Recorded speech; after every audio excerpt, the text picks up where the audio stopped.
rate of change and slope. Our objective is to find rates of change and slopes, as well as relate a constant rate of change to the slope of a line.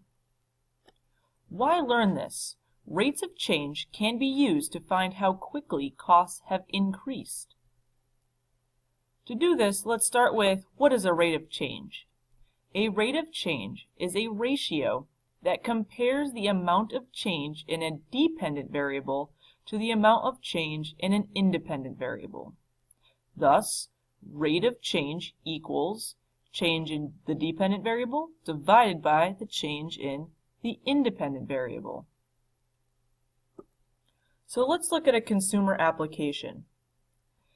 The table shows the costs of mailing a 1-ounce letter in different years. Find the rate of change in costs for each time interval. During which time interval did the cost increase at the greatest rate? So step 1, identify the dependent and independent variables. Well, in this case, our dependent and independent variables are going to be cost and year. Now let's find the rates of change. So we want to go from 1985 to 1988. And we went from 22 cents to 25 cents. So for this one, 1985 to 1988, we have change in costs divided by the change in years. So 25 minus 22 divided by 1988 minus 1985, which is 3 over 3, or 1. Take a moment and pause the video and try finding out the rate of increase or decrease between 1988 and 1990, 1990 and 1991, and 1991 and 2004. When you return, we will quickly go through the answers. Alright, so let's look at 1988 to 1990. When we do this one, we end up with 0 over 2. Remember, it's the change in cost over the change in years, which give you 0. So let's try the next one. So from 1990 to 1991, that 1-year time span, the change in cost was 4, so 4 divided by 1 is simply 4. And now we have between 1991 and 2004. So we have our change in cost over the change in years, which would be 8 over 13. So we have found each of the rates of change. So during which time interval did the cost increase at the greatest rate? Well, it increased at the greatest rate between 1990 and 1991, since 4 is our greatest number. You can also draw a graph as you've seen on the right, and the steepest portion is going to be when the cost increased at the greatest rate. So let's start by looking at the slope of a line. Slope of a line. The rise is the difference in the y values. The run is the difference in the x values. And slope is always going to be rise over run. You can also find later on that your slope is always m, which still stands for rise over run, or change in y over the change in x. Just like we did in this last slide. The change in y over the change in x. Alright, so let's try an example. So find the slope of the line. So if we look from one point to the next, we would rise and then we would run. So to go from 1 to 3, we've risen twice, and then to go from 1 to 2, we've run once. So our rise over run is 2 over 1. You can also think of it as going from right to left. In that case, you would have risen or went down 2, so down 2, and then to the left 1. So negative 2 and then over negative 1, which still gives you 2. Let's look at finding slopes of horizontal and vertical lines. So if we look at our horizontal line, we end up with a rise of 0 and a run of 4. Well, if you rose 0 and you ran 4, you have 0 divided by 4, which is simply 0. So the slope is 0.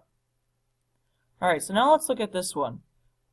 We have risen 2, so we have a rise of 2, and then we didn't run anywhere, so 2 divided by 0. You can't divide by 0. It doesn't work. So the slope is undefined. Let's look at this as a chart. So we have a positive slope. It increases. Think of it as money. As time goes on, you want to see an increase in the amount of money you take in. So it goes from left to right and rises up. A negative slope is going to go down. So from left to right, like the way you read a book, it goes down. And then you have a 0 slope. It's a horizontal line, just like we discovered in the last piece. And then an undefined line is a vertical line, also like in the last piece. So let's practice. Tell whether the slope of each line is positive, negative, 0, or undefined. Well, since this slope goes down from left to right, it's going to be a negative slope.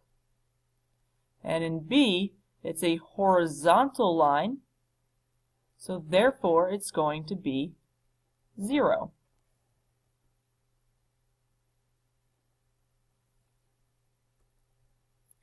Now let's look at comparing slopes.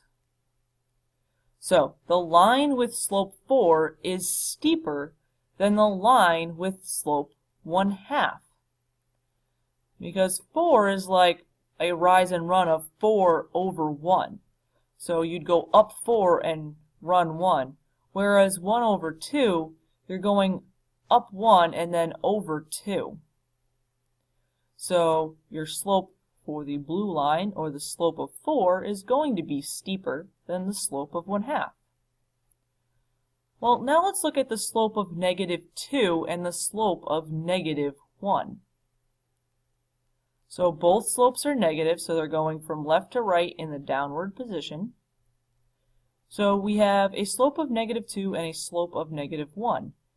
Well, this one's like saying go down 2 and to the right 1, whereas this one's saying go down 1 to the right 1. Therefore, the line with slope -2 is going to be steeper than the line with slope -1. Alright, so now let's get a little bit trickier. So we have a slope of -3 and a slope of 3/4. So the slope of 3/4, you rise 3 and then run 4. So rise 3, run 4. Slope of -3, you go down 3 and to the right 1. Therefore, the line with slope -3 is steeper than the line with slope 3/4. If it helps, you can use inequalities. So the absolute value of 4 is going to be larger than the absolute value of 1/2. Just like the absolute value of -2 is going to be larger than the absolute value of -1. And the absolute value of -3 is going to be greater than the absolute value of 3/4. If you do not remember what absolute value is, it's the distance from 0, so it can't be negative. It changes this into 3, 2, and +1. And that ends our lesson on rate of change and slope.